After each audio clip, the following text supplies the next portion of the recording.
Урматтуу көрүүчүлөр, армаңыздар. Бүгүн Казак Республикасында Актөбе шаарындабыз. Анан казак тили илиминде жаңы бир диссертация корголду.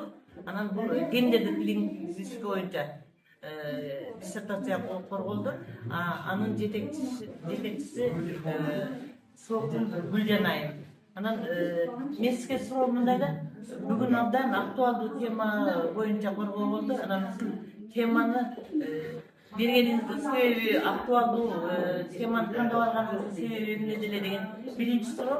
Анан экинчи суроо, ушул изилдөдө жалпы дүйнөдөгү гендердик лингвистика боюнча универсалдуу кайсы, түрк тилдери үчүн айырмачылыгы кайсы?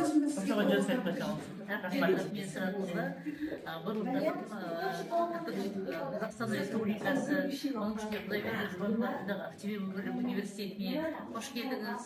Бүгін өзіңіз куә болып қатысқандай түркі лингва мәдениетіндегі гендерлік концептация тақырыбында менің бүгін 3-ші докторантым докторлық диссертациясы оқып шықты. Жалпы гендерлік лингвистикаға қатысты бұл зерттеулер қазақ тілі білімінде 20-шы ғасырдың соңғы жылдарынан бастап 20-шы ғасырдың алғашқы 10 жылдығында мақалалар түрінде, конференция ұйымдастыру түрінде жүргізе бастады. Менің өзімнің ұстазым әлеуметтік лингвистика институтының бейіндік ғылымы Бақшы Осанованың қолдауымен алғаш рет мен өзімнің докторлық диссертацияны негізделдім. Докторлық диссертацияның тақырыбы қазақ тілінің гендерлік ғылыми негіздері. Енді осы тақырыпта докторлық диссертация қорғай отырып, жалпы осы тіл білімінде, соның ішінде қазақ тіл білімінде гендерлік лингвистиканы қандай бағыттарда дамыту керек деген бағыттарды ашып көрсетіп түсіндірген болатынмын. Мен енді осы жолды, осы ізді әрі қарай жалғастырып, түрк дүйнөсү боюнча кеңейтіп, қазір мен осы күнге дейін гендерлік түркі тілдеріндегі гендерлік таптаурындар, яғни стереотиптер, ген тілдегі гендерлік оппозиция бағытта 2 докторлық PhD диссертация қорғатып шықтым. Енді бүгін гендерлік концептосфера. Бұл жалпы гендерлік лингвистика ғылымын дамытудағы алғашқы қадамдар. Бүгінгі қорғап отырған диссертация бұл үшіншісі. Бүгін қорғап отырған диссертацияның өзі өте кең көлемді ауқымды, себебі осы гендерлік концептосфераға ашылған жаңа тың жол, жаңа теория, жаңа зерттеу. Және мен қазақ тіл білімін өзімнің жұмысымда негізетіп зерттегенмен, қазіргі заманауи зерттеулерде қазақ тілі, түркі тіл білімінің бір бұтағы болғандықтан, қазақ тілінің бастауы түркі тілдерімен сабақтас болғандықтан, гендерлік зерттеулердің түркі тілдерінен іздеу керек. Осы тұрғыдан келген кезде біз ендігі зерттеулеріміздің негізі осы түркі тілдерімен байланыстыра зерттеп отырмыз. Түркі тілдерін таңдап алудағы басты себебіміз олардың барлығы бір генетикалық топтағы болмаса да, әртүрлі топтағы болса, олардың әртүрлі тілдік бұтақтарға кіретін тілдерді өзара салыстырып көріп, осы гендерлік концептінің, гендерлік оппозицияның, гендерлік таптауындардың көрінісіне назар аударып, оның түпкі төркініне шолу жасап қарадық.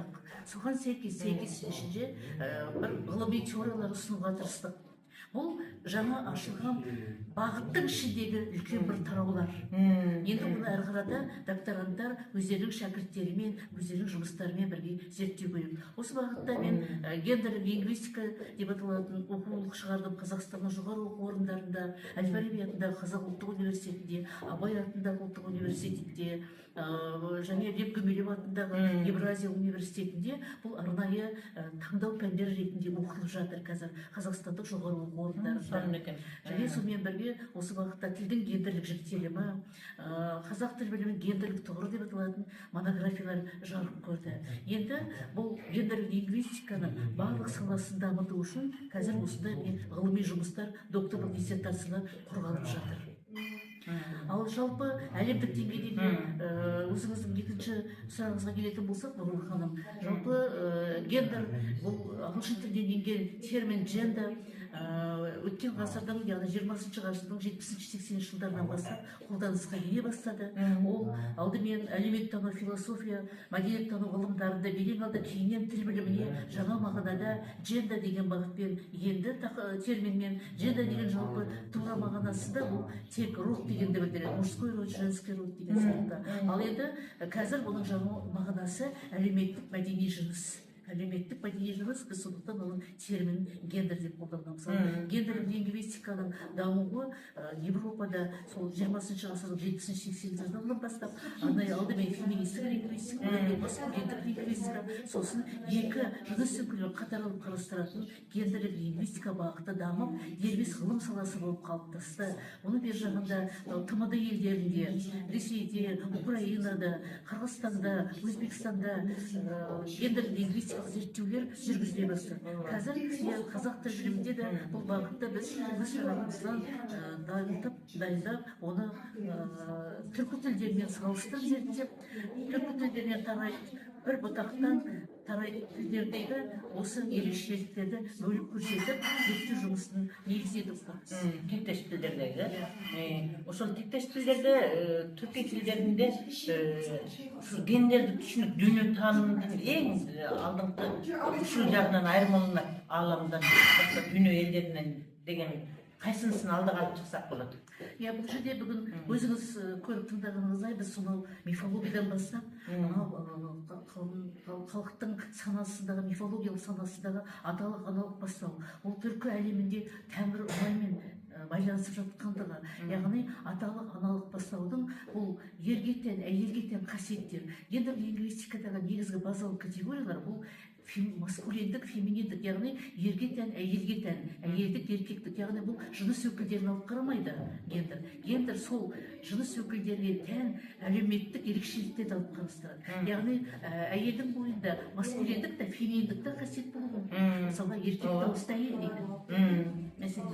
Немесе әрбір әйелдің бойында еркектік, яғни мысалы қатаңдық, тәртіп болмаса, басшылық қызметте біз өзімізге белгілі бір ресмилік тәртіп орнатамыз. Немесе үйде бір сыпайылық, мейірімділік бағытында мінезімізді көрсетеміз. Дәл осындай қасиеттер ерге де, әйелге де тән. Сондықтан гендер лингвистика ер мен әйелге тән қасиеттерді қатар алып қарастыратындықтан бұл негізгі категориялар фемининдік, маскулиндік категориялар. Ал ер, әйел жынысы деп қарайтын болса, бұл биологиялық жыныс.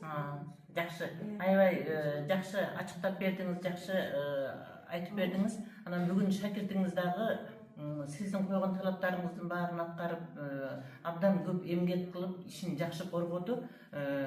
100% қолдауға ие болды. Ошон үчүн сизди куттуктаймын. Мындан аркы ишиңиз ийгиликтүү боло берсин. Амин, рахмет. Қызматташып, чоғы туған болып жүрерлер, рахмат сізге. Рахмет сізге де, Бурыл ханым, біздің өтінішімізді қабыл алып, бүгінгі жас докторантты, жас ғылымды қолдауға келгеніңізге, және ең біріншіден осы жаңа ғылымның дамып келе жатқанын көріп, танып, өз пікіріңізді білдіріп, ғылымның дамуына да сіз өз пікіріңізбен, өз бағаңызбен үлкен үлес қостыңыз. Сізге де көп рахмет. Біздің Қырғызстандағы Түркманас университетіндегі бауырларымызға және филолог әріптестерге үлкен сәлем жолдаймын. Рахмат.